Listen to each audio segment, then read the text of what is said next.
ما اعتقدش بعد عدد الشهداء والاصابات اللي وصلنا له هذا اليوم انه يكون في حل، واذا كان في حل مش هيكون الحل اللي بيناسب حجم التضحيات اللي ضحاها الشعب او الخسائر اللي خسرناها اليوم بسبب العدوان اللي شغال على غزه الان او المستمر ما زال من اكثر من سنه ونص.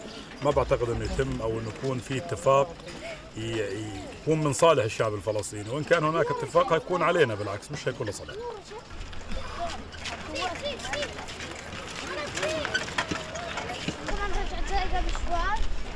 السلام عليكم.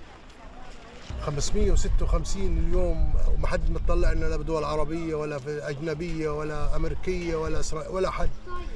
احنا ناس بقول لك صامدين، عايش صامدين، فيش شيء عندنا نصمد عليه، لا ضلينا ناكل ولا نشرب ولا فيش.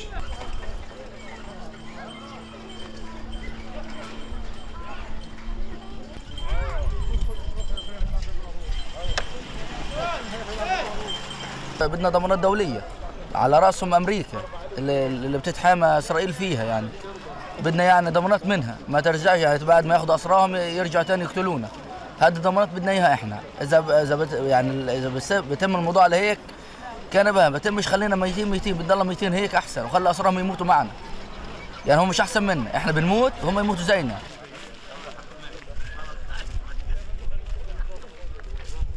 الهدنة بطلت تعني لنا كثير، لأنه احنا الهدنة عارفين ايش هي الهدنة. الهدنة عبارة عن طيران حيبطل يضرب، ولكن باعتقاد احنا كان نازحين حنضلنا في أماكننا، نفس المعاناة، نفس الحياة، لم يختلف شيء. ولا قلنا هذا الدمار أي هدنة بدها تعالجه، وهذا جزء بسيط من الدمار الموجود في قطاع غزة.